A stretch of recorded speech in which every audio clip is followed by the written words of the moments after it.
The baby's skin turned the color of a bruise. 6 months old, impossibly small, her tiny chest frozen mid-breath. Pink honesty soaked with rain. Her name was Emma, though the woman kneeling beside her did not know it yet. Nora Voss did not think. She moved. The penthouse was all floor-to-ceiling glass and marble that reflected lightning like a mirror of the sky splitting open. Rain hammered against the windows in sheets, thunder shaking the pane so hard the sound became a physical thing, a pressure against the eardrums. Behind her, the San Francisco skyline flickered in and out of darkness as the storm raged. 15 feet away, Nicholas Bianchi stood absolutely still. He was a tall man, 6'2", broad-shouldered in a tailored charcoal suit worth more than a year of Nora's old rent.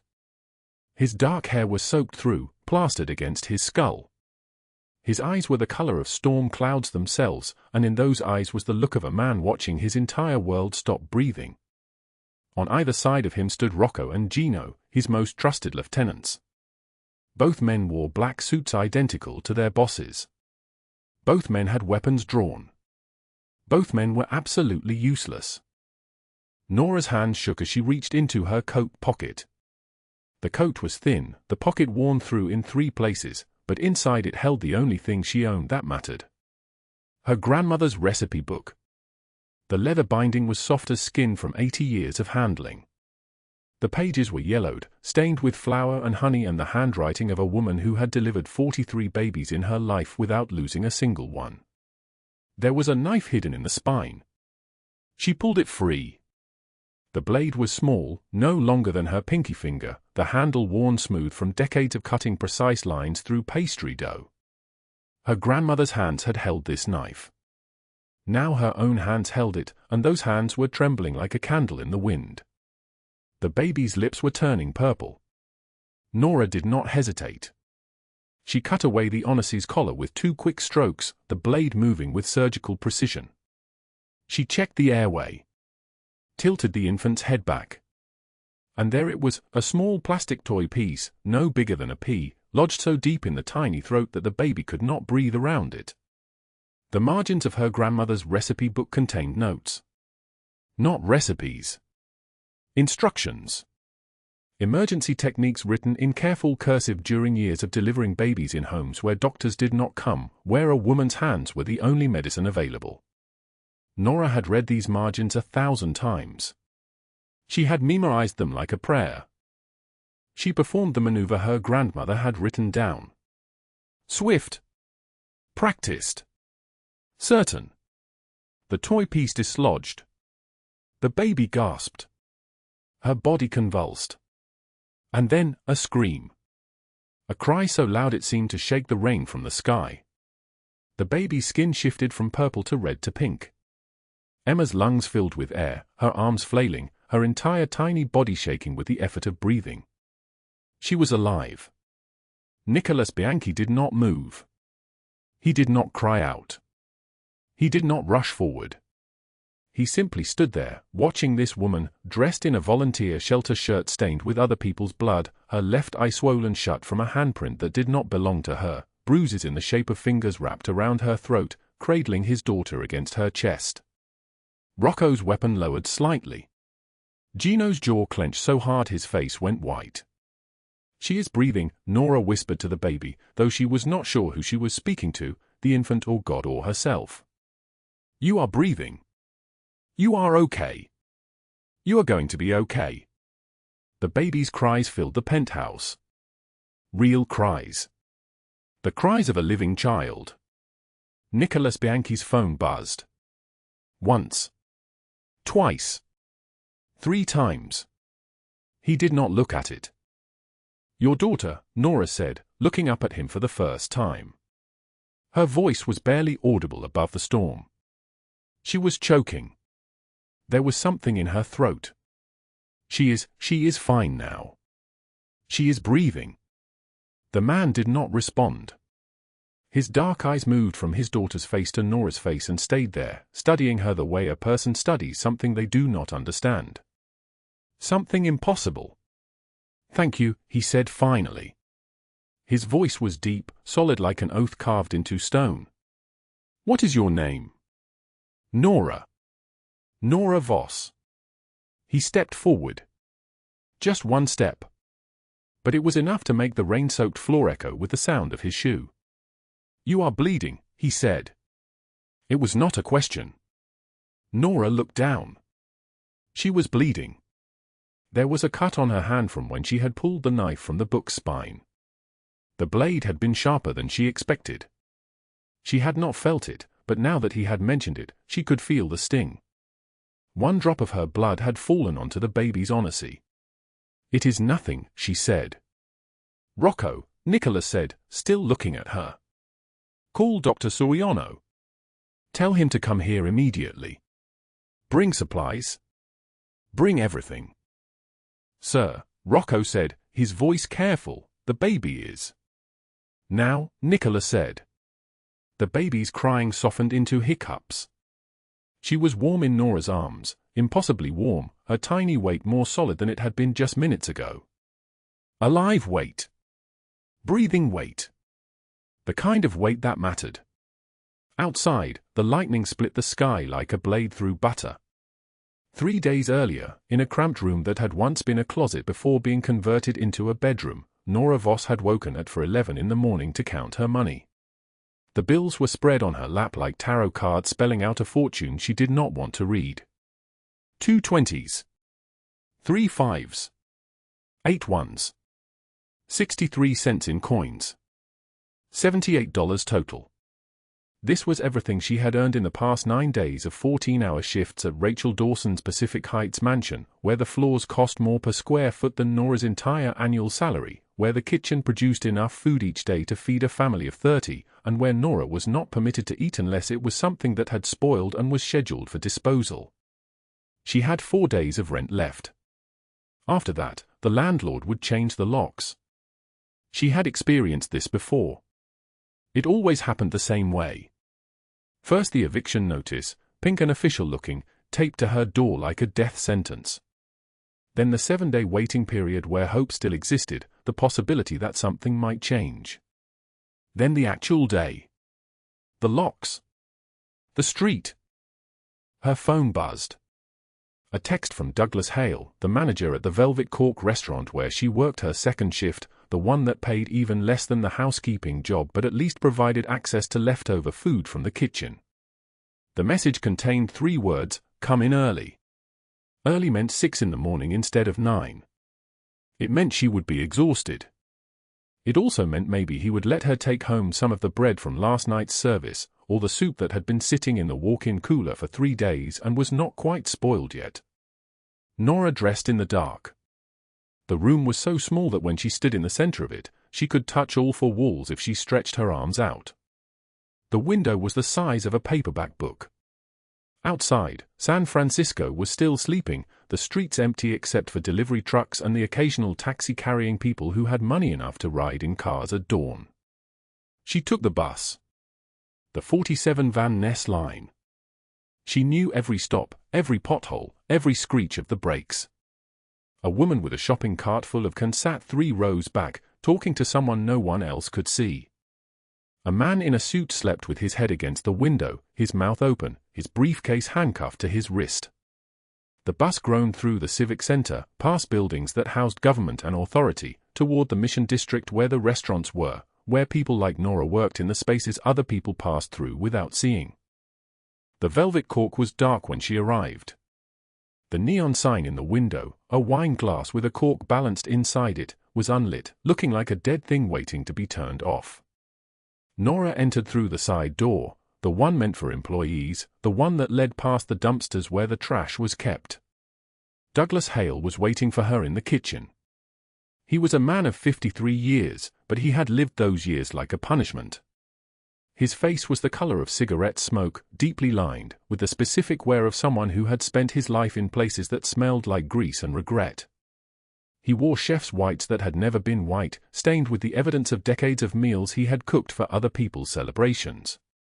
His hands were large, scarred from burns, and when he moved they moved like weapons looking for something to strike. He did not say hello. "You know who Nicholas Bianchi is," he said. It was not a question.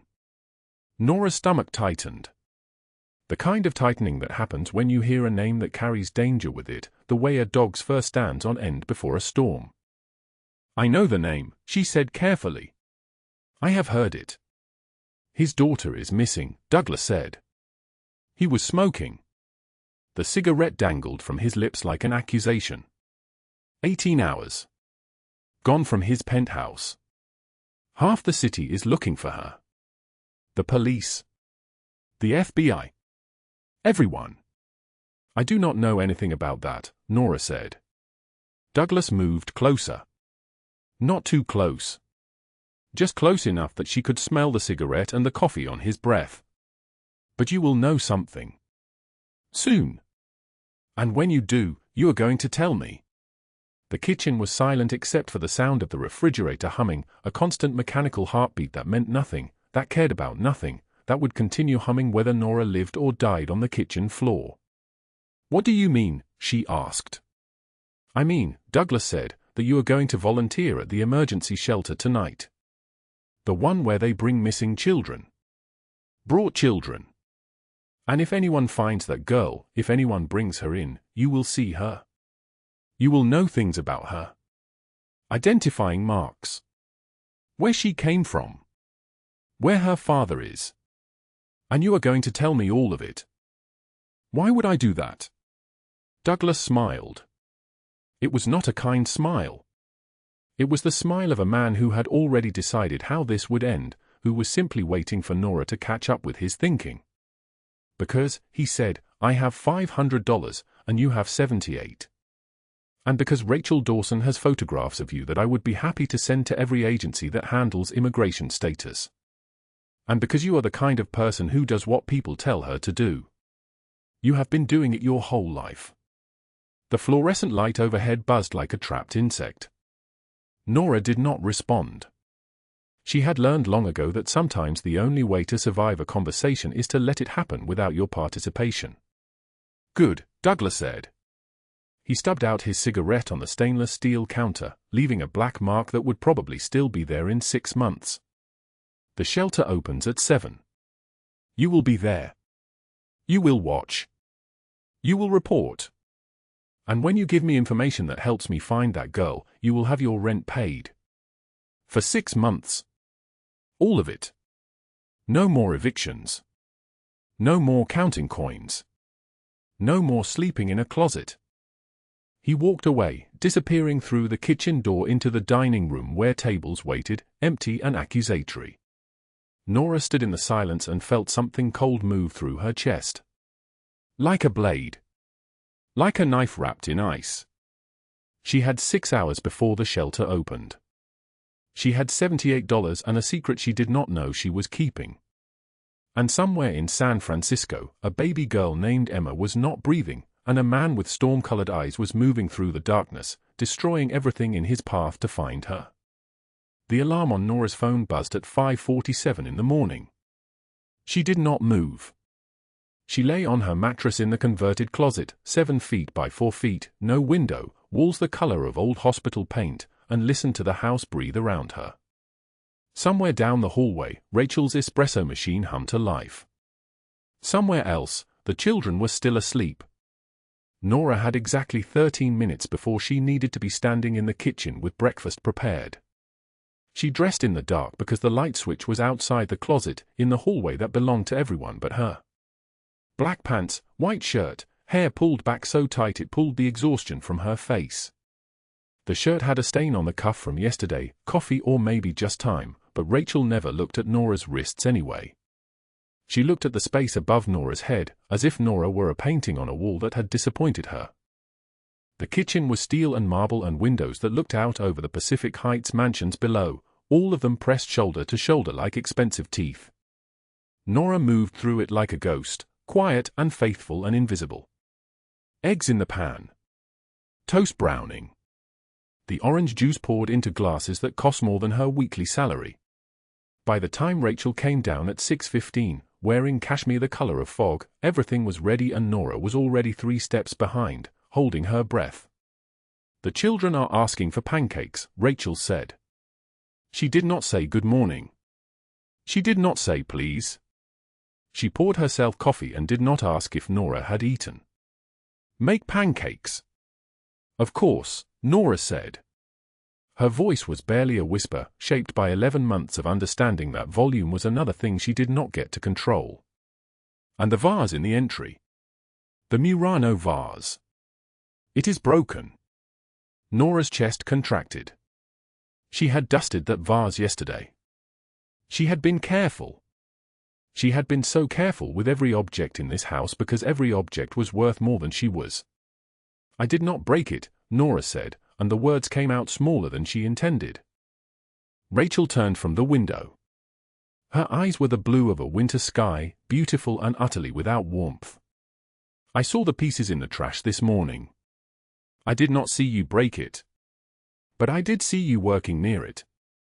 So either you broke it and threw it away, or you saw it broken and said nothing. Either way, you are responsible. That vase was $4,000. I can pay. You can pay nothing. You have nothing. Rachel turned back to the window. I am docking your salary $200. That brings your monthly pay to $800. After the room and food, that leaves you with $400. Which is what you deserve for someone with your situation. The word hung in the air like something poisonous. Your situation. As if poverty were a personal failing, a character defect that could be corrected with discipline and better decisions. Nora did not respond. She went back to the pancakes. At 6:55, the children came down, Sophie, age 9, and Marcus, age 7. They sat at the table without greeting Nora. They ate what she made without tasting it. At 7:30, Rachel drove them to school, and Nora cleaned the kitchen in silence, the fluorescent light overhead throwing everything into sharp relief.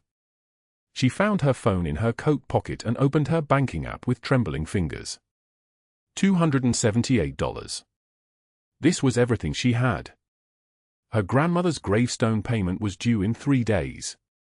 $125. The final installment. Without it, the stone would not be placed. Her grandmother would rest under dirt with no name, no date, no evidence that she had ever lived. Nora made the transfer to the funeral home anyway. The numbers changed on the screen, $153 remaining. She stared at these digits as if they might rearrange themselves into something less terrible. The Harborview restaurant opened at 11:30. Nora arrived at 11:15, still in her white nanny shirt, carrying her black apron in a canvas bag that had holes in the bottom. The kitchen smelled like grease and yesterday. Hanging from the ceiling, a dead fly hung in a spider web that had collected other dead things. Douglas Hale was in the back office, shoes off, feet on the desk, smoking a cigarette with the window closed. "You are late," he said. His voice was not loud, but it cut through the noise of the kitchen like a blade. "I am 15 minutes early," Nora said. "The shift is 1 hour longer today. Extra prep." He did not take his feet off the desk. "No additional pay. We are behind on inventory." Nora did not argue. She could not afford to argue. She tied her apron and moved into the dining room to set tables that would eventually hold people who would ignore her, talk over her, leave her crumbs and complaints and sometimes coins. By 8 in the evening, her feet were shaped into a permanent ache. Her hands had developed a tremor that made carrying trays difficult. She was balancing 3 plates of pasta when she saw Douglas reach into her apron pocket, the one where she kept her tip jar, a small glass container that held tonight's earnings so far. $42.17. She watched him extract for $20 bills. He met her eye and smiled that smile that was not a smile. "Owed you nothing," he said. "Owed me this."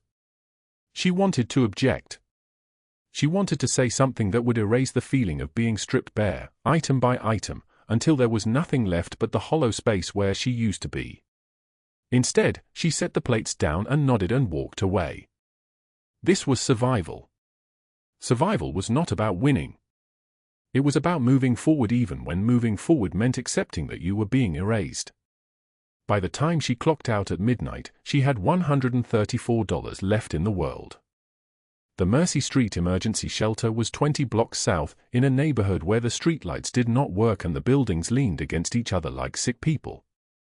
Nora volunteered here twice a week, helping with intake, distributing blankets, sometimes just sitting with people who had nowhere else to sit. She had been homeless herself at 16, 3 years on the street after her mother's death, before her grandmother found her and brought her in and taught her that survival was a form of love. Now, at 27, she carried that knowledge like a blade wrapped in ice. She knew what it meant to be invisible. She knew what it meant to sleep in stairwells. She knew what it meant to be someone that the world had already decided was disposable. The shelter's volunteer coordinator, a woman named Patricia with grey streaking through her braids, was sitting behind the desk when Nora arrived. "Thank God," Patricia said. "We have a situation." "What situation?" Nora asked. "Police brought in a child maybe 40 minutes ago. Found her 3 blocks from here, soaking wet, terrified. She won't speak to anyone. Won't let anyone touch her except to get her out of the wet clothes. We got her in dry things, but—" Patricia gestured toward the back room. "She is in there, and she is falling apart." Through the small window in the door, Nora could see a small figure wrapped in a grey blanket, sitting absolutely still. The summer thunderstorm was still happening outside, rain hammering the roof in waves, the sound so loud it seemed like the building itself was drowning. Lightning cracked across the sky in white-hot lines. Then thunder that you could feel in your teeth. Nora walked into the back room without waiting for more instructions. The girl could not have been older than 6. Her dark hair was still damp despite the blanket. Her feet were bare, small, perfect, like the feet of a doll that had been damaged and then carefully preserved. She was not crying, but her entire body was shaking. Nora sat down on the floor beside her, not asking for permission, not trying to talk. She just sat there, breathing, existing in the shared space of 2 people who understood what it meant to be lost. The thunder rolled across the roof again. The girl flinched. Nora began to hum, the lullaby her grandmother had taught her, the one in her grandmother's recipe book, the one that had notes in the margin saying for when the world is too loud. After a long moment, the girl leaned against Nora's shoulder. Her small body was rigid with fear and cold, but she leaned. "I am Emma," the girl whispered, her voice like something made of broken glass. "They took me from my daddy. I want my daddy." Nora kept humming. She kept her arm around Emma, and she did not tell her that sometimes what you want and what you get are 2 entirely different things, because Emma was 6 and had just learned this lesson the hard way, and she did not need to hear it again. Instead, Nora hummed, and the rain fell, and Emma fell asleep against her shoulder. Only when Emma was completely unconscious did Nora look down and notice the tag sewn into the collar of the girl's ruined dress. The letters were embroidered in blue thread, EB. Nora did not know what those letters meant. She did not know that 3 miles away, in an office building with windows that looked down on the entire city, a man named Nicholas Bianchi was standing in absolute stillness, watching security footage from the penthouse where his daughter had been taken. She did not know that he was about to remake San Francisco into a place where his enemies could not hide. She did not know that the trail would begin here, in this shelter, with a girl named Emma and a woman named Nora, and that it would end in a basement beneath the city where everything converged at once. All she knew was that this child had been hurt by people who believed they were untouchable, and that Nora had learned a long time ago that people like that were wrong. The rain pounded the shelter's roof like a fist demanding entry. And in the dark, Emma slept in Nora's arms, safe for the first time in 2 days, not knowing that safety is temporary, that the world is dangerous, that even good people sometimes have to break in order to survive. But what happened next would change everything. The underground poker room fell silent like a coffin lid being sealed. Nora stood in the doorway, rain streaming down her face, her left eye swollen shut, handprint bruises blooming purple across her throat. In her arms, Emma trembled like a wounded animal, her small body shaking from cold and terror. Around them, 50 men in tailored suits stopped breathing. Chips mid-click. Whiskey glasses frozen halfway to lips. The air thick with cigar smoke and the smell of wet concrete and something else, the smell of a woman who had just run for her life. Rocco, a man with shoulders like a stone fortress and a scar running the length of his jaw, stepped forward. His hand moved to his phone. "Don't," Nora said, her voice barely a whisper, trembling like a candle in the wind. "Please." She can't breathe well. The fabric from her dress was choking her. I had to cut it away. Please don't make her more afraid. The room remained frozen. Then the back door opened. Nicholas Bianchi entered like thunder entering a room, not announcing itself but simply present, absolute, filling every space with the weight of his being. He was 42 years old, 6'3", with dark hair graying at the temples, a scar running from his eye to his cheekbone like a blade had once tried to erase him and failed. His suit was black, immaculate, worth more than everything Nora owned. His eyes were storm gray, burning, and when they landed on Emma, something broke inside them. He moved toward them slowly. Deliberately. Each step controlled like a general surveying a battlefield that had just become sacred ground. "Emma," he said, and his voice was deep and solid like an oath being spoken. "Baby, I am here." Emma's head whipped around. Her small face crumpled. "Daddy." "Daddy," there was a mean lady and she reached for him, stretching from Nora's arms, and Nora let her go, though it cost her something she could not name. Nicholas took his daughter and held her against his chest like she might evaporate if he loosened his grip even 1 millimeter. He closed his eyes.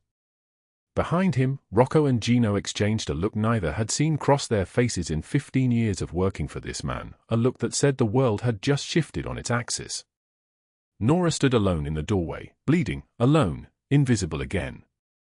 "You protected her," Nicholas said, his eyes still closed, speaking to her without looking at her. "Who did this to you?" "I am nobody," Nora answered, and the words came out bitter, practiced, like she had said them 10,000 times. "Why would you help me? You don't know me. This isn't your problem." Nicholas opened his eyes. He looked at her with a gaze that cut like a blade wrapped in ice. "You saved what matters most to me. Now tell me everything." Gino appeared at Nora's elbow with a medical kit before she could respond. He guided her to a private room above the poker den, all leather furniture and dark wood and the faint smell of expensive whiskey. Nicholas followed, still holding Emma, who had fallen silent against his shoulder. Nora sat in a chair that probably cost more than her monthly rent, $1,100 that Rachel Dawson paid her, minus the $200 docked this week for what Rachel called negligence. Nora didn't have a mirror, but she could feel her face swelling, could taste blood on her teeth. Gino cleaned her injuries with careful hands, his fingers gentle despite the work of removing gravel from her palms and wrapping gauze around her throat. No one spoke. Emma had fallen asleep, her head against Nicholas's chest, one small hand curled into his shirt. "Tell me," Nicholas said finally. "Everything." So Nora did. She told him about the converted closet where she slept, smaller than many bathrooms, with a single bare bulb and a mattress on the floor. She told him about 14-hour days and eating the leftovers from Rachel's dinner parties, standing in the kitchen at midnight with a plate of food she had not been permitted to touch while cooking, eating quickly in case she was discovered. She told him about the $78 in her wallet, her only money in the world, meant to last until Thursday when she would be paid again. She pulled out the recipe book with trembling hands. It was bound in faded cloth, its pages yellowed and stained with decades of use, handwritten notes in her grandmother's spidery script filling every margin. On the inside front cover, her grandmother's name, Vittoria Rossi. And beneath that, written in Nora's own handwriting, "Everything I know about survival is in these pages." Between pages 43 and 44, a receipt. It was dated 3 weeks ago, from a luxury hotel downtown. The charge was $5,000, paid by Rachel Dawson's credit card. But the notation in the margins, written in Rachel's meticulous handwriting, made Nicholas's entire body go still. EB project deposit.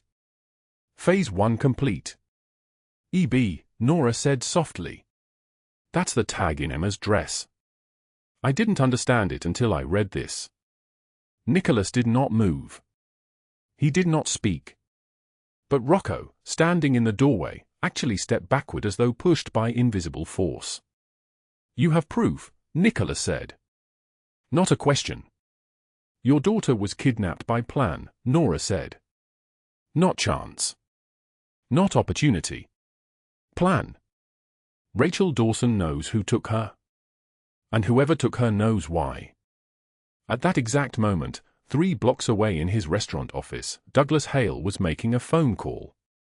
The line rang twice before Rachel Dawson answered. The girl escaped, Hale said without preamble. His voice was thin, sharp, dangerous like a blade. During the storm. Our opportunity window is closing. Rachel's voice came back like ice over a grave. What do you mean, she escaped? She got out of the warehouse. Some nanny from your house found her in a shelter. The girl trusts her. The nanny has her? A long pause. Then, that nanny is nobody. She sleeps in a closet and eats scraps.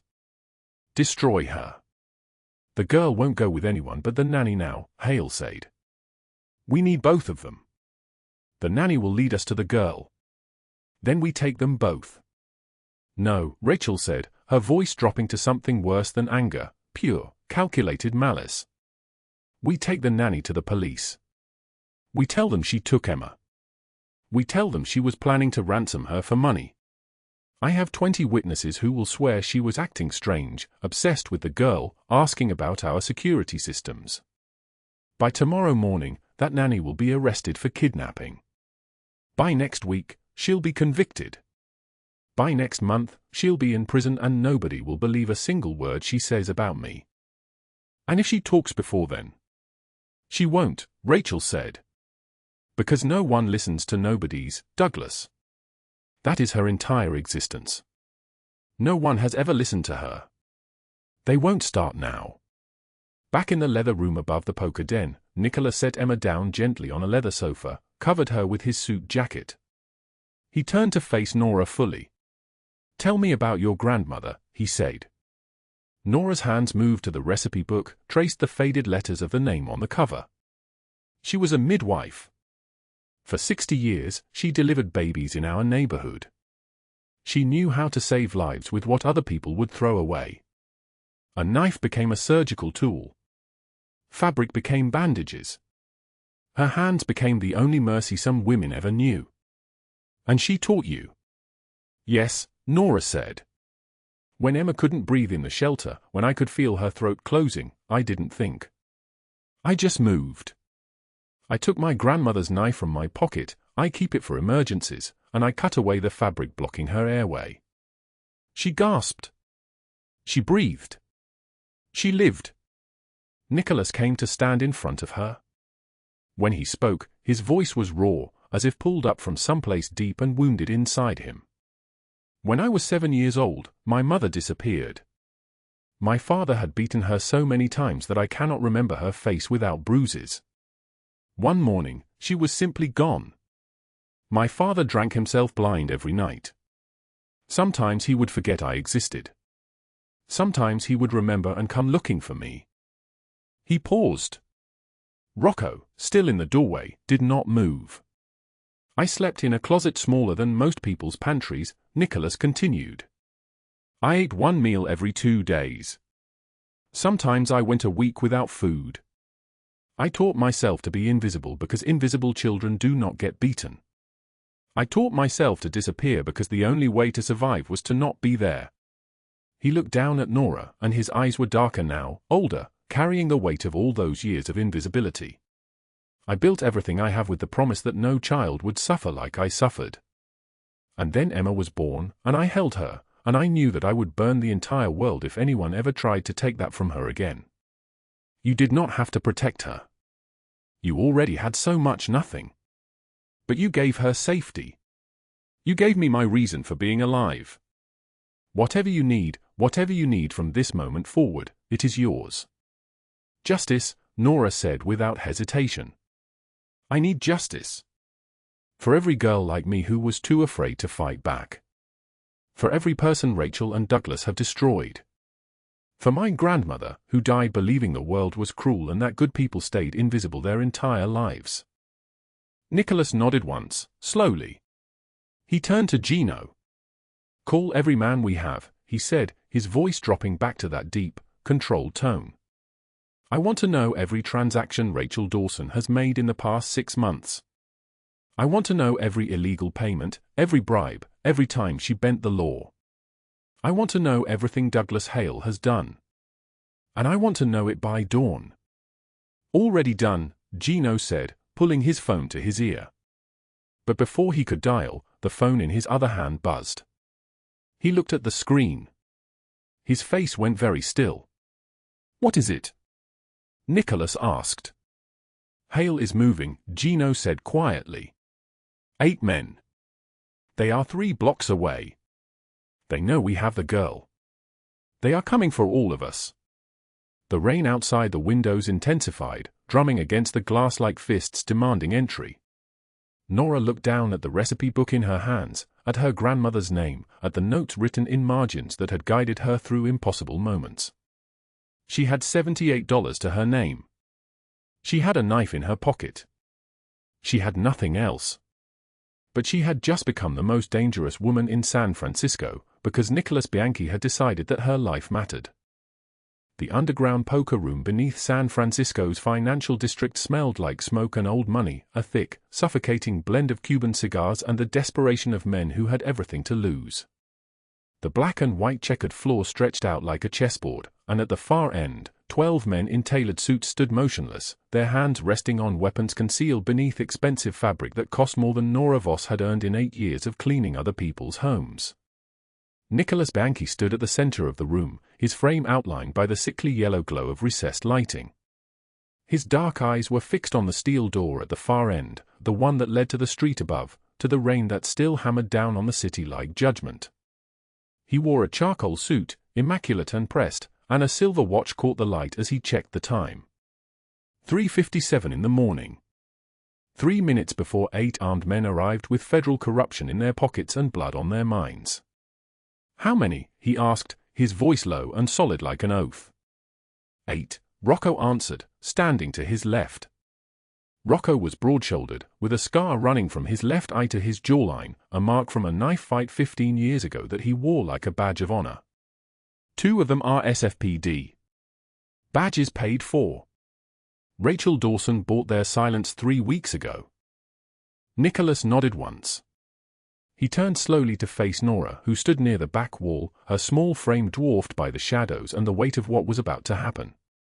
She held her grandmother's recipe book against her chest like a shield, like a prayer. The leather binding was worn soft from decades of use, and her grandmother's handwriting filled every margin, notes about measurements, about timing, about patience. The final entry, written in shaking cursive, read, "The storm will pass, and you are far stronger than you think." Nora's hands trembled. Emma was with the shelter director upstairs, in a locked office, away from what was about to unfold. That was Nicholas's doing. He had insisted on it 20 minutes ago, when Gino's phone had buzzed with the news that Douglas Hale was moving. 8 men. 3 blocks away. Coming for all of them. The door at the top of the stairs shuddered as something heavy hit it from the outside. "They are here," Gino said quietly, his phone pressed to his ear. He was younger than Rocco, maybe 35, with dark hair slicked back and eyes that had seen too much. He lowered the phone. "Douglas Hale. He is not alone." The pounding stopped. Footsteps descended, measured and deliberate. The door at the far end of the poker room swung open, and Douglas Hale entered like a man who had already won the battle in his mind. He was tall, 6'2", with the bloated frame of someone who had lived well and badly. His face was flushed, either from exertion or rage, and his small eyes, pale blue, almost colorless, swept across the room and found Nicholas with the precision of a predator. He wore a wool coat, expensive but wrinkled, and his hands were empty, hanging at his sides. Behind him came 8 men in dark suits, and 2 uniformed police officers with badges that caught the light like lies made solid. "Nicholas Bianchi," Douglas said, his voice dripping with false cordiality. "I was not expecting a full committee." "How nice." "Hale," Nicholas replied, and he did not move. Not a shift in weight, not a tilt of his head. A statue carved from obsidian. Douglas's smile widened. He stepped further into the room, and his men spread out behind him, forming a loose line. They were amateur muscle, construction workers, probably, or restaurant employees desperate for quick money. Nora could see the fear in their eyes, the way they glanced at Nicholas's men and then quickly looked away. "I have a proposition for you," Douglas continued, pulling a slim folder from inside his coat. "A very simple exchange. You give me the girl. You give me the receipt from the recipe book purchase, the one that proves Rachel Dawson paid for the book 2 weeks before she claimed to know nothing about it. You give me those 2 things, and I disappear. Tonight. Out of San Francisco, out of California. You never hear from me again." "And if I refuse?" Nicholas asked. Douglas opened the folder and pulled out a sheaf of papers. "Then I give these documents to the Federal Bureau of Investigation. They detail every connection between your organization and federal officials. They name names, dates, transactions. I have sworn statements from 3 people who worked for you and now work for law enforcement."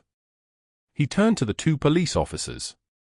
"Officers Chen and Morrison have already authenticated these documents. They are standing here as witnesses to the exchange.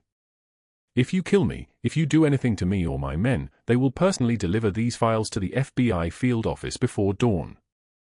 One of the officers, the older one, with gray threading through his dark hair, nodded. His badge read Chen. His eyes were dead, devoid of any moral compass. He had sold his conscience for a price that probably sounded large until you actually spent it. Additionally, Douglas continued, "I have already recorded a video message that goes to the district attorney's office if I do not personally send a cancellation signal every 24 hours. If you detain me, if you hurt me, if you do anything at all, the video releases automatically.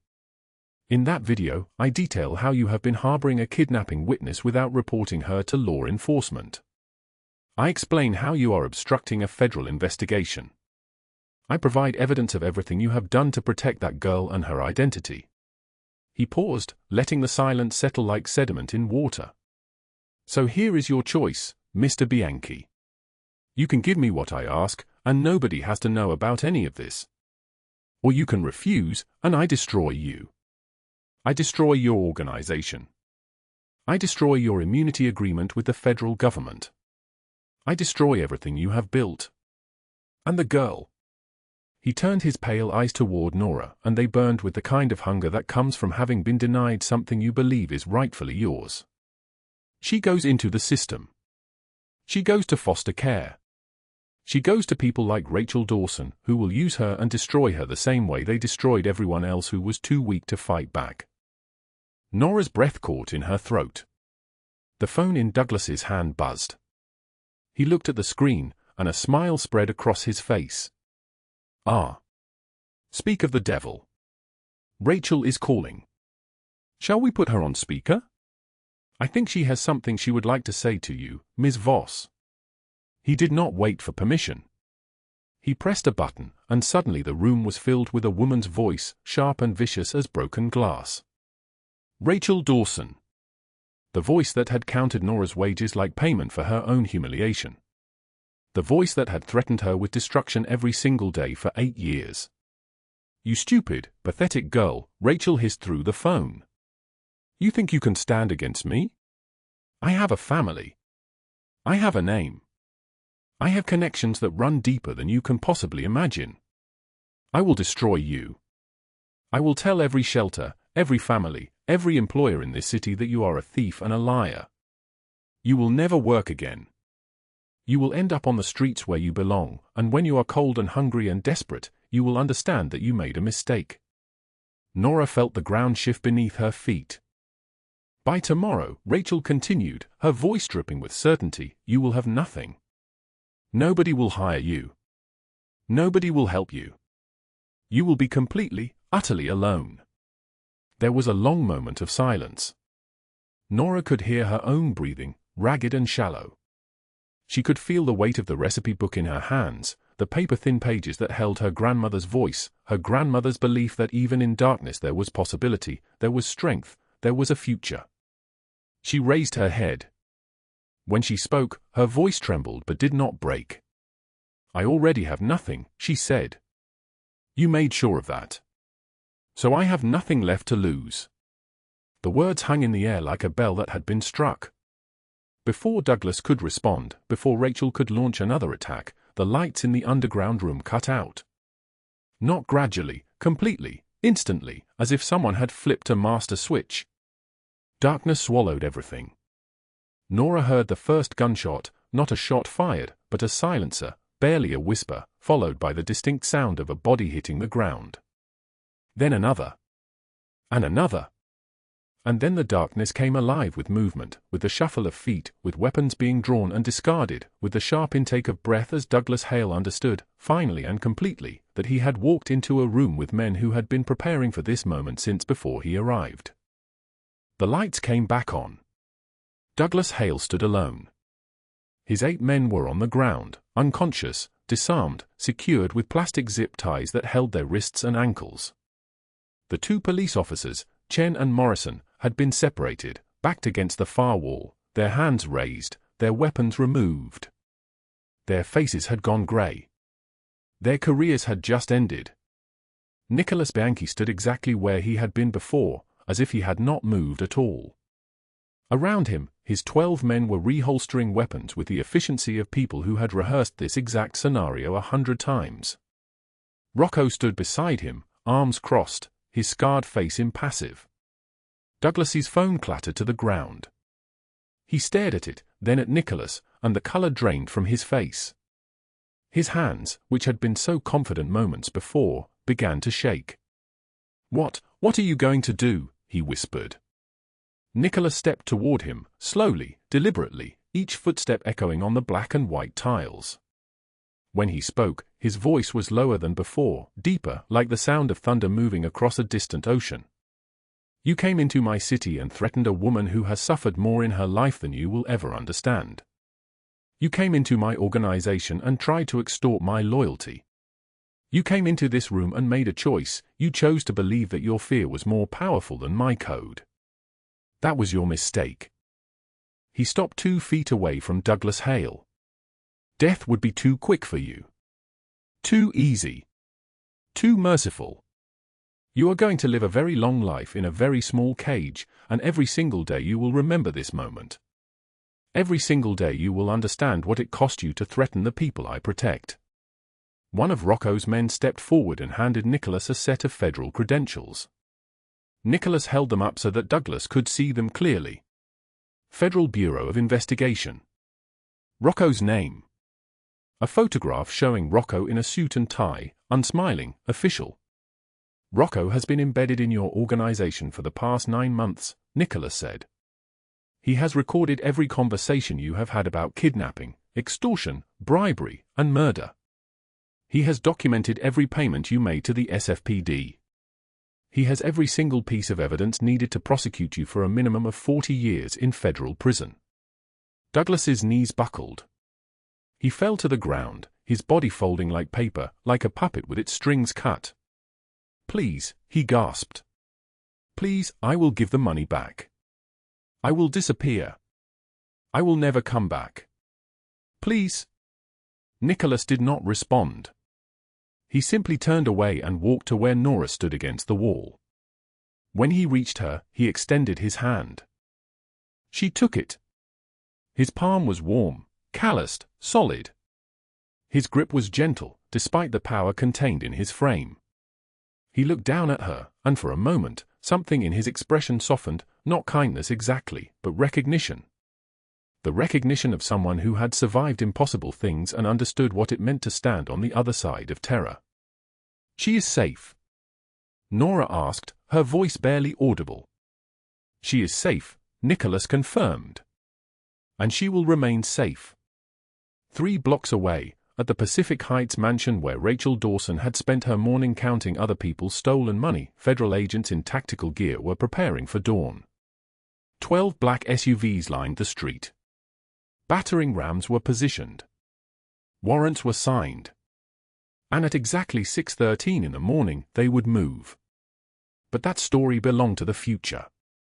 For now, in the underground poker room beneath San Francisco's streets, Nora Voss stood in the warmth of a man's hand and felt, for the first time in her entire life, like she was not completely, utterly alone. The city stretched beneath them like a jeweled map. San Francisco in summer, clear sky, stars visible even through the light pollution, the bay reflecting moonlight in 1,000 fractured pieces. Nora Voss stood on the balcony of a downtown penthouse on the 42nd floor, her hands resting on the cold steel railing, her reflection ghosted in the glass behind her. She wore an emerald dress that cost more than she used to make in 3 months. Her hair was styled, her face healed, her body no longer bent under the weight of invisible chains. 12 months had passed since that underground poker room. 12 months since Douglas Hale collapsed into sobs on the concrete floor. 12 months since Rachel Dawson's world crumbled into headlines and federal charges and the sound of her own screaming as agents in tactical gear led her from her Pacific Heights mansion in handcuffs. 40 years. That was Rachel's sentence. 40 years in federal prison for conspiracy to commit kidnapping, money laundering, and human trafficking. She would be 74 years old when she was eligible for parole. By then, the world that knew her name would have forgotten her completely. Douglas Hale received 37 years. He too would leave prison an old man, his body broken by time and his mind fractured by the knowledge that he had bargained for a child's life and lost everything instead. But that was their story. This was Nora's. Nicholas Bianchi had kept his word. Every debt erased. The $47,000 surgery that killed her mother's remaining years, paid. The $500 for her grandmother's gravestone that she would never have afforded, paid. The $22,000 foreclosure notice that drove her family into the streets, paid. And then, because he was a man who understood the difference between clearing debts and changing lives, he gave her $125,000. The exact ransom amount that Douglas Hale had tried to extort. A gift. No strings. No conditions. But more than money, he had given her purpose. The Mercy Street Foundation now occupied 3 buildings in the Mission District. Housing for exploited workers. Legal aid offices staffed by pro bono lawyers. Job training programs. Education centers. A hotline that rang 24 hours a day. In 12 months, Nora had helped 847 women. 847. She knew because she had written each name in a leather journal that sat on her desk, and sometimes she opened it just to see the proof that she had transformed her own survival into salvation for others. Emma was 18 months old now. She still called Nora by her name, Nora, not Mommy, not yet, but the child's face lit up like a sunrise every time Nora entered a room. She reached for her with both arms. She said Nora's name with the kind of joy that only very small children could manufacture from nothing. Nicholas had stayed away. For a year, he had observed from a distance, receiving updates from Rocco, making sure she had everything she needed, never imposing, never demanding. His men thought he had gone soft. Marco and Enzo exchanged looks when they thought he wasn't watching, the kind of looks that said, in 20 years of working for him, we have never seen him like this. She heard the footsteps before she saw him. The doors to the balcony slid open with a whisper of expensive hydraulics. Nicholas Bianchi stood in the threshold, backlit by the warm light of the penthouse interior. He was dressed in a charcoal suit that probably cost more than the entire contents of her old apartment. His dark hair was threaded with silver at the temples. The scar on his left cheek caught the moonlight. And in his right hand, he held a single white rose. "I told myself I would stay away," he said. His voice was steady, but underneath it ran something that sounded like a current of electricity. "That you had built a new life, and I had no place in it." Nora did not move from the railing. "Then why are you here?" "Because there is something I have carried for a year," Nicholas said. He stepped onto the balcony. The distance between them was maybe 8 feet. He did not close it. "And if I do not say it tonight, I will carry it forever." The city hummed beneath them. Traffic on the streets far below, the distant sound of fog horns at the bay, the ambient hum of a city that never truly slept. You saved my daughter's life with a hidden knife and a grandmother's wisdom when I, with all my power, all my resources, all my men, was helpless. His eyes, storm grey and penetrating, did not leave her face. You walked into my world broken and bleeding, and you never bent. You never begged. You stood in that poker room surrounded by men with guns because you believed a child deserved better than the monsters who took her. Nora's throat tightened. She could taste tears before they came. I have built an empire, Nicholas continued. I have commanded loyalty and fear from thousands. I have taken what I needed and destroyed what threatened me.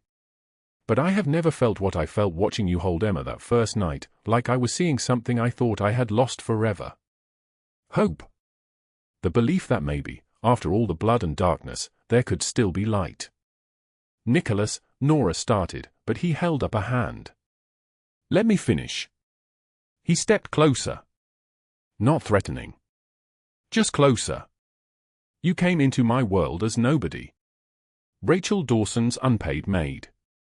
Douglas Hale's night shift waitress. Invisible to everyone except the people who wanted to exploit you. But you were not nobody. You were never nobody. You were a woman so fierce, so unbreakable, that you saved a life while everyone else looked away. I had a knife, Nora said softly. That was all. No. His voice was like thunder now, but gentle thunder. You had courage. You had a conscience. You had the kind of strength that cannot be taught or bought or inherited. You had everything that matters. He extended his hand, the one not holding the rose. She looked at it for a long moment, the calloused palm, the silver rings, the solid warmth of a man who had spent his entire life taking what he wanted and protecting what he loved. The question, Nicholas said, is whether you would let a man like me be part of the life you built. Nora reached for his hand. His grip was gentle, and his skin was warm, and when he pulled her close, she felt the steady thud of his heartbeat against her chest. Emma asks about you every single day, Nora whispered.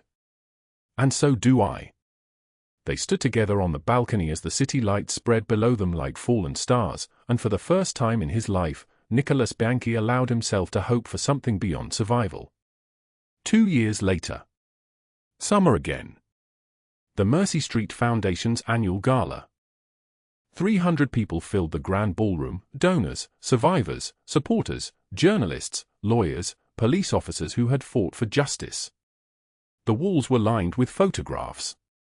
Nora standing beside women who had escaped trafficking. Families being handed keys to new apartments. Children being enrolled in school for the first time in their lives. And woven throughout, images of Emma, now 2.5 years old, thriving and joyful, held in Nicholas's arms while Nora stood beside them, her hand on his shoulder. Nora took the podium. She was no longer the invisible woman in a maid's uniform. She wore a cream-colored dress, tailored, elegant. Her hair fell in waves down her back. Her face held the kind of confidence that only comes from knowing you survived something that was supposed to destroy you. In her hands, she held her grandmother's recipe book. 2 years ago, I had $78 to my name, she said. Her voice was clear and steady. $78 was all I had left in the world. I slept in a closet. I worked double shifts. I was invisible to the people I served and disposable to the people who employed me. I was powerless against the people who hurt me. She opened the recipe book. The worn pages were visible from the balcony seats. But I had one thing they could never take from me, the belief that one small act of courage could change everything. When I used this knife, hidden in these pages written by my grandmother, I did not know I was saving my own life. I thought I was only saving a child. But Emma's rescue became my rescue. And I learned something that changed me forever, that you are never, ever as powerless as the people who hurt you want you to believe. She looked out at the room. At the women in the audience whose own stories of survival were written in the tension of their shoulders, the brightness in their eyes, the courage it took just to be alive and present and whole. The women in this room have survived things that should have broken them. Employers who stole their wages. Managers who threatened them into silence. Systems designed to keep them powerless. But you are here. You are standing. You are fighting back. And that makes you warriors. Nicholas sat in the front row, holding Emma.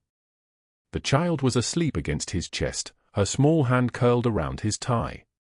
Rocco and Gino stood at the back of the room, their arms crossed, their faces unreadable, but something in their eyes said they were witnessing something sacred. My grandmother wrote on the margins of her recipe book, "The storm will pass, and you are far stronger than you think," Nora continued. I did not understand those words when I was a child. I thought they meant the weather would change. But I know now that she was writing about the storms inside us. The storms that the people who hurt us create. The storms that make us feel like we are drowning. She held up the recipe book. This book saved a life. Not because it contained magic, but because it contained truth. The truth that there is always a way forward. There is always a light, even in the deepest darkness. And you, all of you, you carry that same truth inside yourselves. The room was silent. The kind of silence where you could hear individual heartbeats, individual breaths, the weight of collective survival. Mercy Street Foundation has now helped 1,215 women in 2 years, Nora said.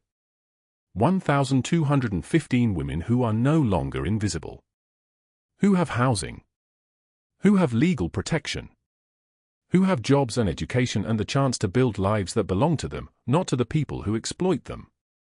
She looked directly at the camera, at the viewers at home, and her voice softened.